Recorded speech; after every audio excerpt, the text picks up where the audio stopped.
Welcome. It is Verdict with Senator Ted Cruz. Ben Ferguson with you. It is right now 1:07 a.m. Eastern Standard Time. That means it is 8:06 a.m. right now in Tel Aviv and Israel. And the hostages that are being held in Gaza are set to be released. We are hoping that's going to happen at any moment, and very well could happen as we are taping this in the wee hours of the morning. Senator, I want to get your reaction just to this and what all we're going to be talking about today.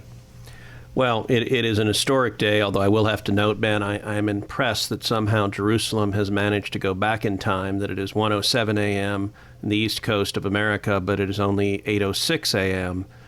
In Jerusalem, so they're somehow a minute ahead of us. Look, the Holy Land. I was talking. I think that's appropriate. So I appreciate, like a fine Swiss watch, you have a acute appreciation for the passage of time. I'm just looking at the screens here. I got you. Look, peace in the Middle East is a big damn deal. Now, as we're sitting here right now, we're holding our breaths because the peace deal has been announced. If this follows through, if Hamas releases the hostages, it will be historic. At the moment, we don't know if they're going to follow through. They've said they're going to follow through. Yeah. But Hamas is not exactly the most trustworthy of deal makers. They've broken deals over and over and over again. Terrorists have a bad habit of doing that. So we are waiting, we are hoping, we are praying. What's interesting about this podcast is by the time you're listening to it, you're going to know.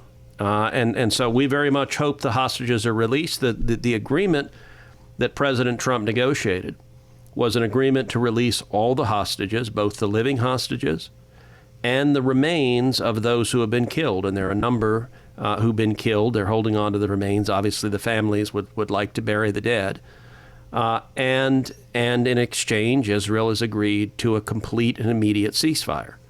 That is historic. It is such a big deal that President Trump is flying to the Middle East to be there to welcome the hostages to their release. And I will say, this is a day of great celebration if Hamas follows through on the terms of the deal.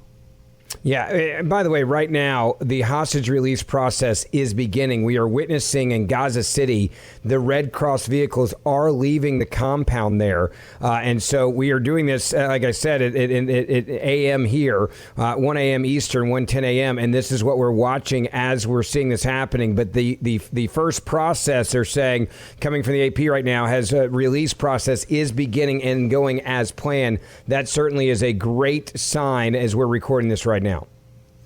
Amen. Those hostages have been in living hell for 2 years now, and it is time for them to be released, and hopefully within minutes they will be back with their families. I will tell you, in the last 2 years, I have met with many of the families of the hostages that when they've come to Washington, they've come by my office, they've shown me pictures of their loved ones, of their sons, of their daughters, of their sisters, of their moms, of their dads. And it's heartbreaking. I've met with family members of those who were killed on October 7th, and seen just the horrific atrocities that Hamas carried out on that day. And this is a time, I think, really to commend President Trump. And by the way, it's not just me saying that. You want to see how extraordinary it is. Hillary Clinton has praised Donald Trump for this peace agreement. I want you to give a listen to what Hillary Clinton had to say about Donald J. Trump.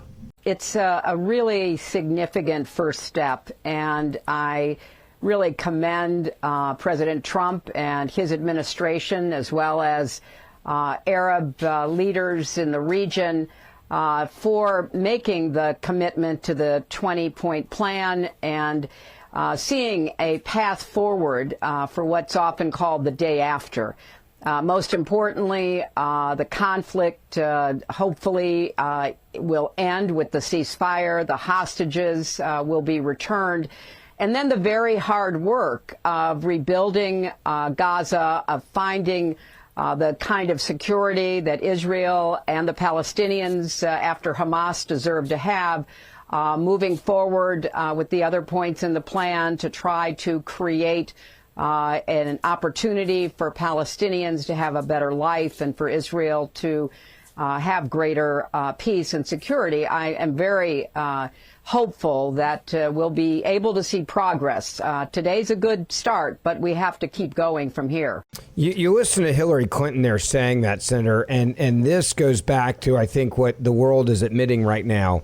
This was something that never had a chance of happening under the Biden regime.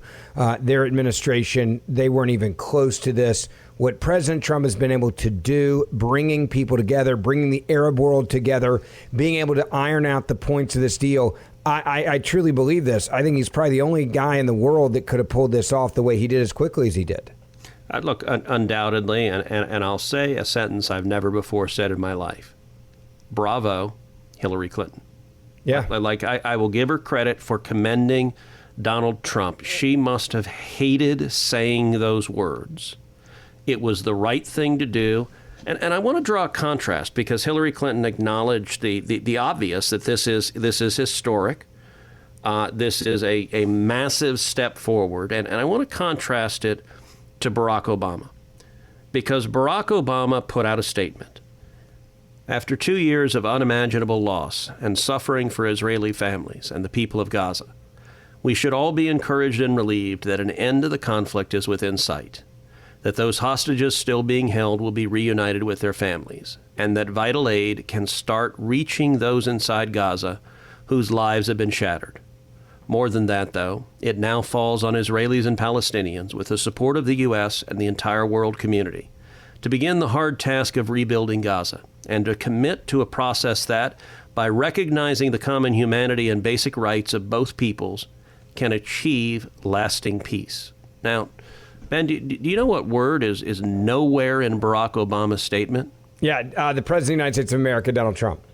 The guy who negotiated the deal, the guy without whom there would be no such deal. And by the way, Hillary Clinton was Barack Obama's Secretary of State. So Hillary Clinton is demonstrating some class.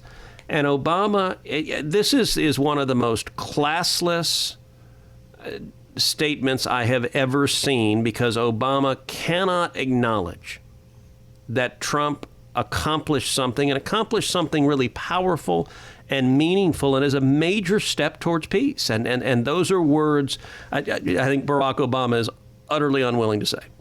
You also got to listen, and I want to play this. This is Netanyahu talking as well about this deal getting done with Witkoff and Jared Kushner, the son-in-law of the President, Donald Trump, and getting this deal done. They put together a statement, and I want to play that for everybody, as, again, it's now being reported by virtually all the major news networks that the hostage release process has begun and is moving its way the way it's supposed to be choreographed. That is good news. Yes. We are seeing in Gaza now that there are multiple Red Cross vehicles that have moved into the area where they're going to do the handoff of these hostages. We're going to keep you updated on that, obviously, as it's happening, as we're recording this. But I want you to hear what Netanyahu had to say as well, and those in Witkoff as well, and Jared Kushner. Take a listen.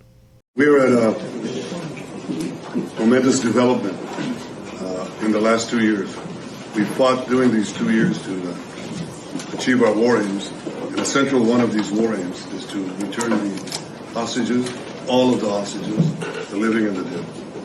And we're about to achieve that goal.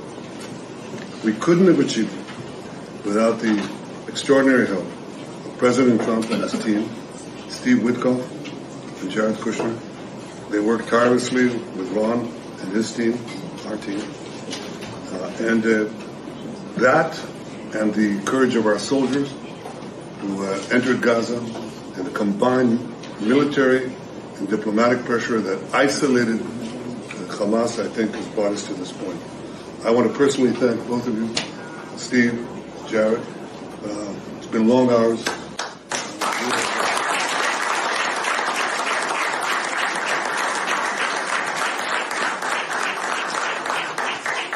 Around the clock, but not only worked. I think you put in your brains and your hearts, and we know that it's for the benefit of Israel and the United States, for the benefit of decent people everywhere, and for the benefit of these families who will finally get to be with their loved ones. And I want to thank you on their behalf as well, and on behalf of the people of Israel.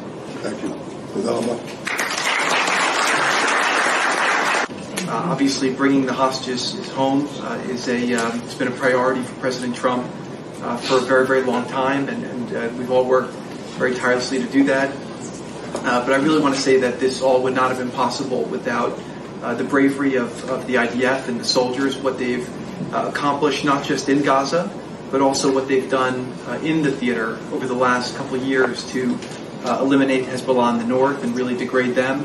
What you were able to do in Iran, it really helped set a big tone. But particularly seeing the way that your citizen army, I know a lot of you, probably all of you, have family, friends who were in this effort, really put your sacrifices on the line to fight for your country and to try to make a difference. I think that made a very, very big difference in there. And I want to just give a very, very special thanks to Prime Minister Netanyahu, who really did an incredible job with this and did a great job with the negotiations. You held your lines firm, and I think that between you and President Trump, you had a lot of alignment on what the end state should be. The hard job was the Prime Minister's. He had the job of protecting this country. He had the job of making tough choices with regard to how tough to be with Hamas, when to be flexible, when not to be flexible. I think to myself all the time, I lost sleep over it. What would I have done in some of those circumstances? There were times that I thought we should be more flexible, or your country should be more flexible. But the truth is, as I look back, I don't think we get to this place without Prime Minister Netanyahu playing it.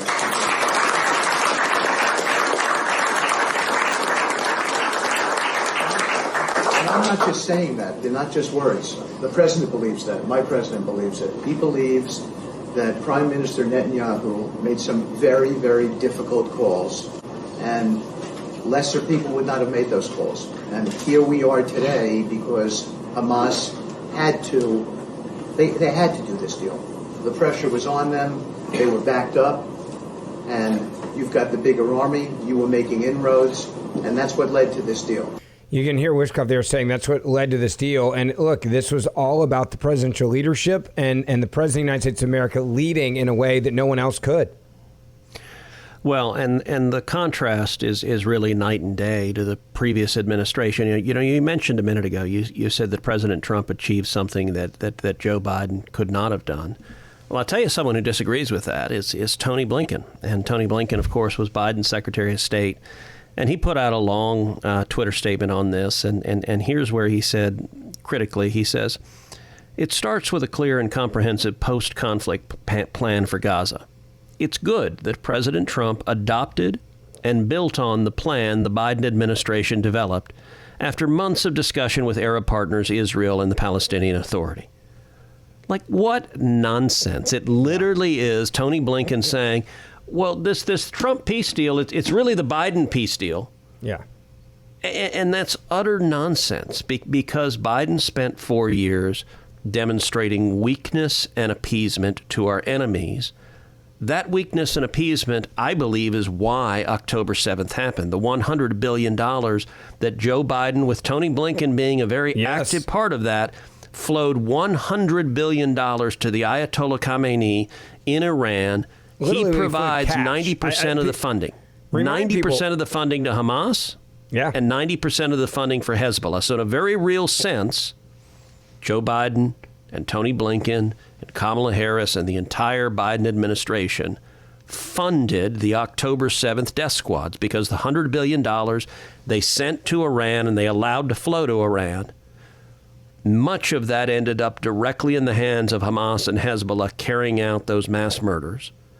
And so the idiocy to say, well, gosh, all Trump did was implement the Biden plan, it is gibberish. And look, the person who refuted that most directly was Hillary Clinton, where she gave credit.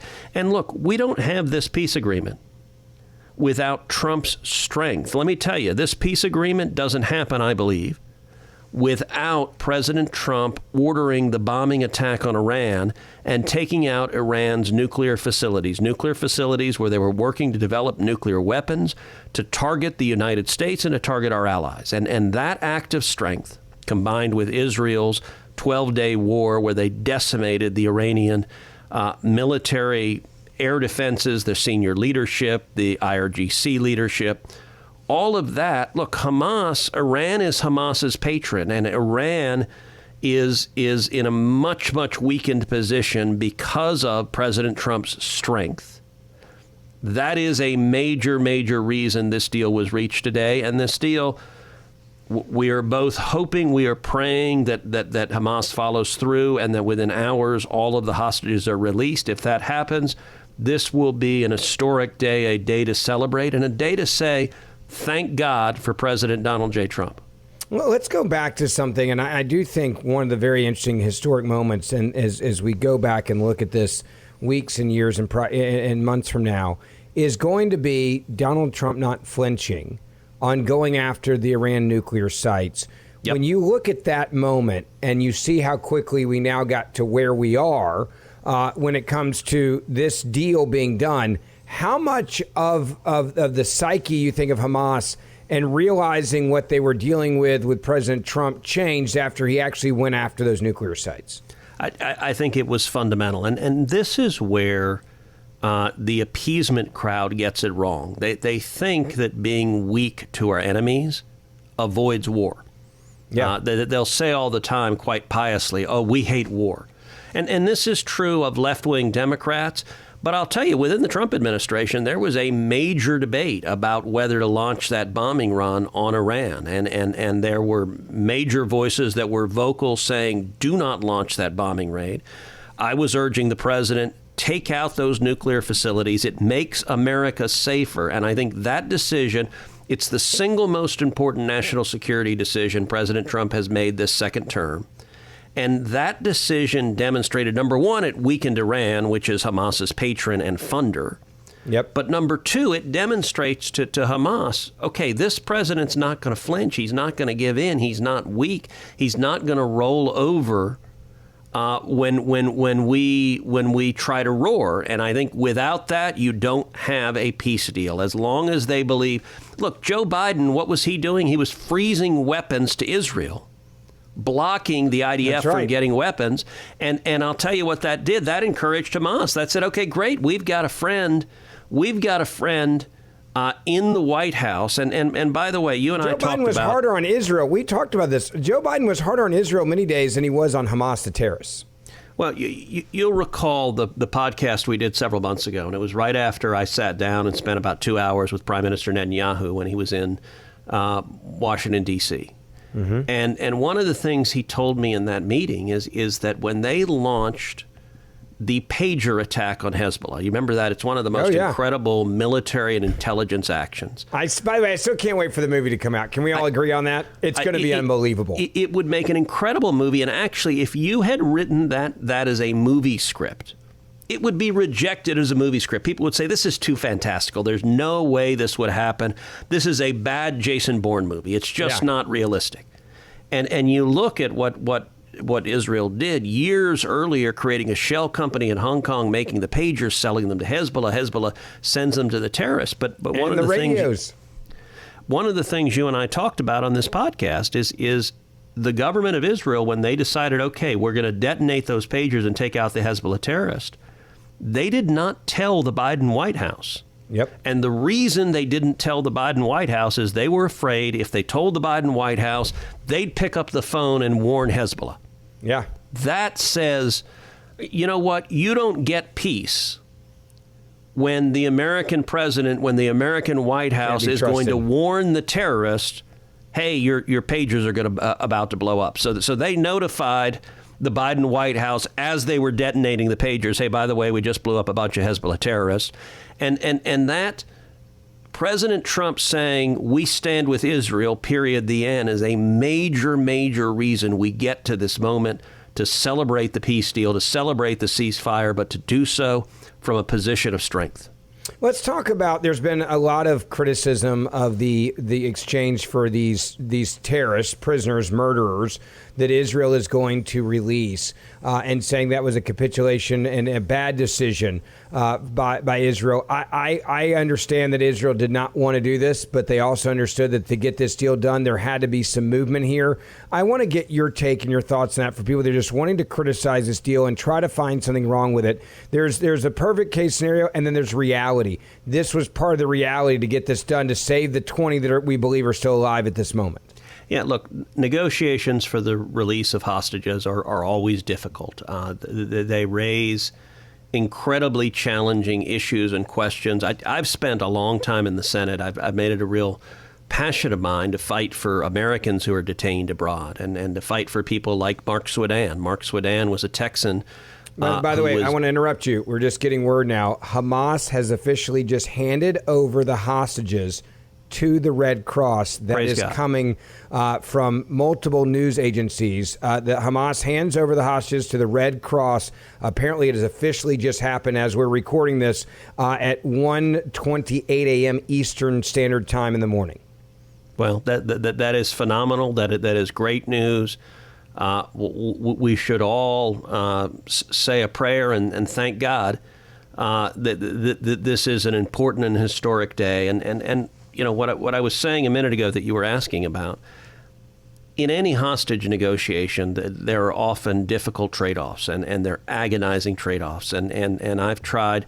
Mark Swedan, as I mentioned, was wrongfully imprisoned in communist China for more than a decade, and I repeatedly pressed the Chinese Communist government, pressed the Biden administration, and we finally got him released. And he's back with his mom in Texas, and that's a phenomenal thing.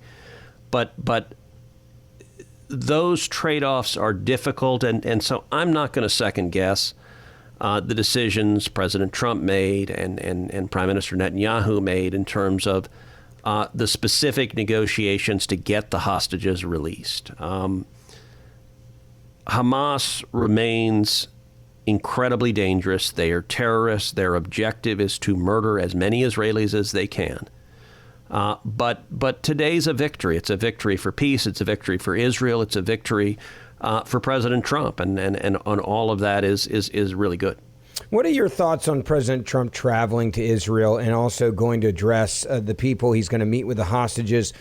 There are some that have said in the media that this seems to be grandstanding. I think that's pretty absurd. I think when you're doing a deal, you showing up also probably puts more pressure on Hamas to do what they said they're going to do when you're there. I actually think this is part of the strategy. Like, hey, if we get on Air Force One and we're over there and we're landing, this is going to make it harder for them to pull out. We now are seeing the breaking news of hostages in the Red Cross care as releases are underway. That's one of the other headlines I'm witnessing as we were talking about this. Having Donald Trump fly there had to put more pressure on them to do what they said they were going to do and help almost guarantee or secure or have a better chance of those hostages being released. I don't think it's grandstanding. I think it was a smart move of diplomacy when you're dealing with a terrorist organization. Unquestionably, number one, I think President Trump deeply wanted to be there to celebrate their release, to celebrate this groundbreaking victory. But number two, in terms of negotiating, President Trump and his entire team, they know there is a very real chance that Hamas reneges on the deal, Hamas has broken deal after deal after deal. Anyone who is paying the tiniest bit of attention knows that Hamas is not trustworthy.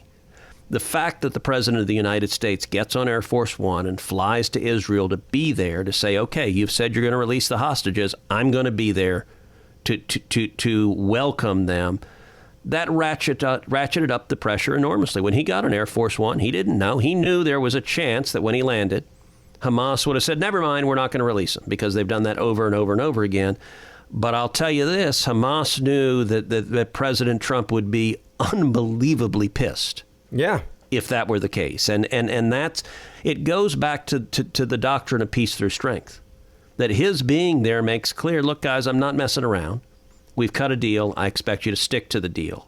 And I think ratcheting up that pressure, even dealing with people who are not rational actors like Hamas terrorists, they saw, I think, real downsides if we break this deal. The consequences would be even more devastating, and I think his being there increased the likelihood of the hostages actually being released dramatically. By the way, we're getting word now from Israeli sources. You and I rarely get to do actual breaking news as we're recording. Israeli sources are now saying the first 7 hostages have been released to the Red Cross. So that means they are in the hands of people that are caring for them, loving on them. But again, Israeli sources are saying the first 7 hostages have been released to Red Cross. There's 20 total. So the first 7, and part of this is they're going to wait for the prisoners, and I'm assuming now, based on what I've been told on this, to be released. A certain set of the prisoners that are being released by Israel, then the next hostages, and it'll come in waves. But this is certainly an incredible moment for not just Israel, but for all of the family members that are hoping to get their loved ones back. But the first 7 hostages have been released to the Red Cross. This is incredible. It is incredible, and I'll give credit to President Trump and to his entire team. And, it's striking. We also saw this week that the Nobel Peace Prize was awarded, and in any sane world, it would have been given to Donald Trump. I mean, that actually was not a difficult decision. If you're actually asking in the past year, who has done the most to advance peace, it's not a close call, but the Nobel Prize are a bunch of Norwegians and they're European liberals, and they hate Donald Trump. Yep. So instead, they gave it to Maria Corina Machado, who is the leading opposition figure in Venezuela, standing up to Nicolas Maduro. And I will say Machado is an extraordinary person. I have met with her in person. I've visited with her. She has demonstrated remarkable courage fighting the tyranny of Maduro. But at the end of the day, it wasn't even close that this should have gone to Trump. And by the way, again, if you don't believe me, then maybe you should believe Machado. Because Machado called President Trump, and here's what President Trump said. He said, quote, "The person who actually got the Nobel Prize called me and said, 'I'm accepting this in honor of you because you really deserved it.'" And by the way, she went and then said that publicly as well. So she not only said that to President Trump, but she said that publicly. Now, that was very smart of Machado. Sure. That was a very smart thing to do. But it also, at this point, it's the Nobel Committee being petty liberals. And by the way, these are the same knuckleheads that gave the Nobel Peace Prize to Barack Obama when he was first elected, when he'd literally done nothing. He'd walked in, been sworn into office, and they handed him the Nobel Peace Prize for simply not being George W. Bush. He won the Nobel Peace Prize for existing and being the Democrat who succeeded Bush. Trump, look, he could cure cancer, and the Nobel Prize is not going to recognize anything because they hate him. But this is an historic achievement, and it is something that everyone should celebrate. So many people that are listening to Verdict, they're going to get to not only, I think, hear from probably leadership in Israel in the next several hours. It's certainly going to happen in the morning or midday. You're also going to be able to hear from the President of the United States of America. What do you expect his message to be? And this is, by the way, all happening right now while the federal government is still shut down in the U.S., and I want to get your take on that in a moment. But what do you expect to hear from the president today? Look, I think the president is going to say this is an historic day. This peace agreement is a moment of history that ended a war that is extended for 2 years, that freed people who have been in captivity for 2 years, subject to horrific treatment. And I think he's going to say, I expect the parties to stick to the terms of the agreement. I think he is going to continue with peace through strength. He's going to continue with the opposite of weakness and appeasement, because we don't get to this peace agreement without President Trump's strength. And then this is one thing to remember.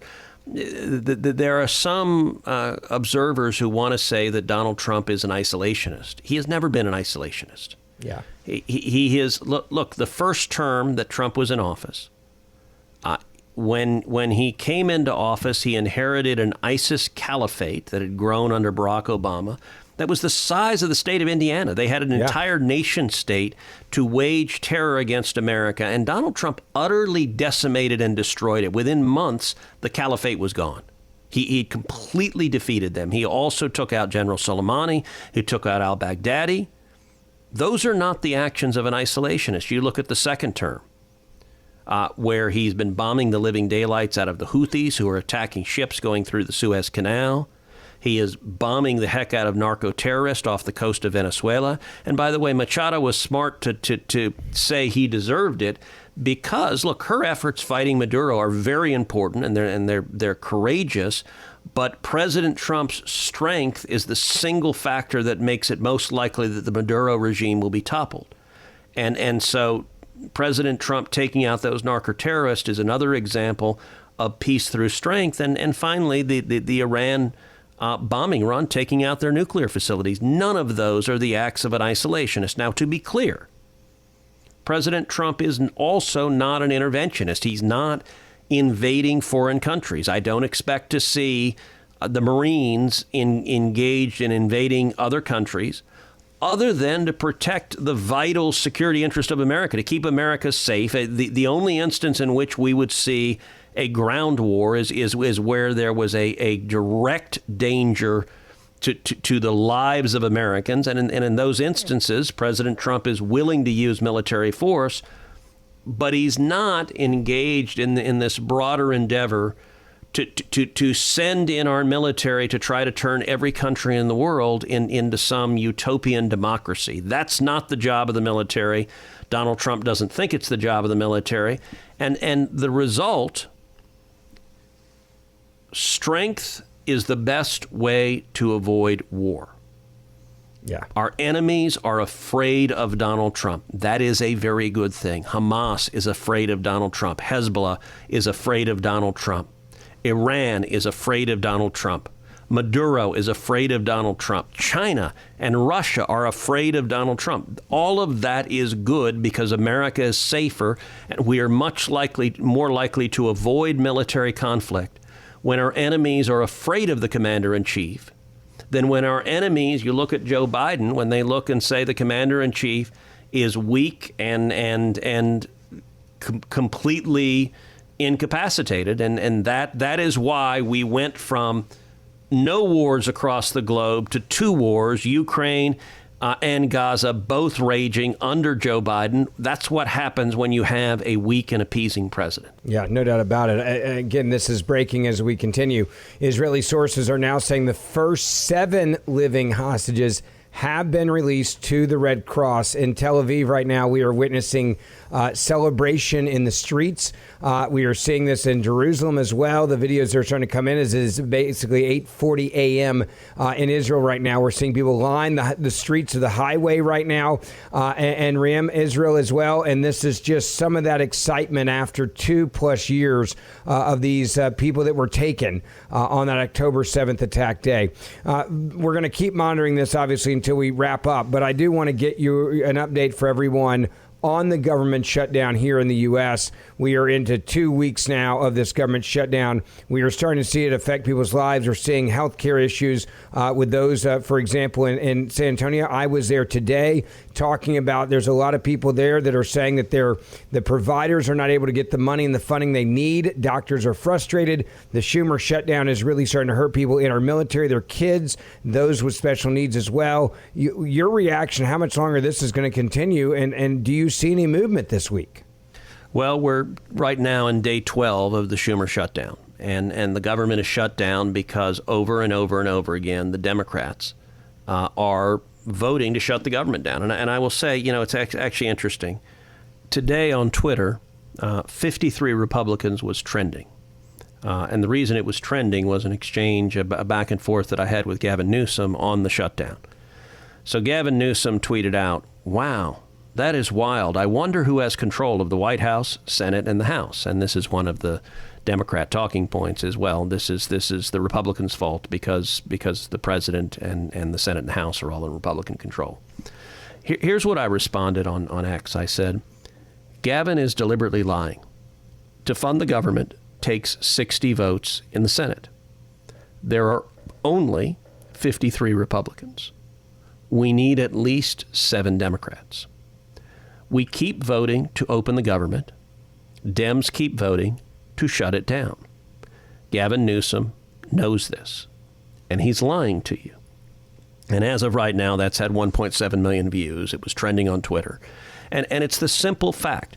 We cannot pass funding for the government without 60 votes in the Senate. That means there is nothing Republicans can do to fund this on our own. Yeah. The Democrats all know this. We have voted, I think, 8 times now.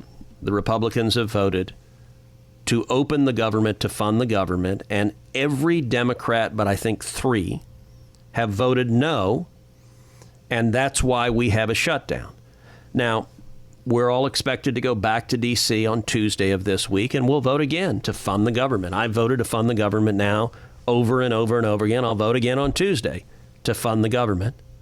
And I think it is very likely right now the Democrats will continue the Schumer shutdown. Wow.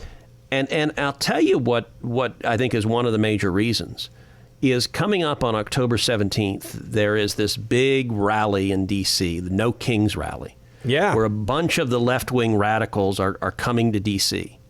And you know, what most of my colleagues believe is that the Democrat senators are terrified of opening the government before that rally because they don't want their crazy base, the same base that almost cost Schumer his job last time.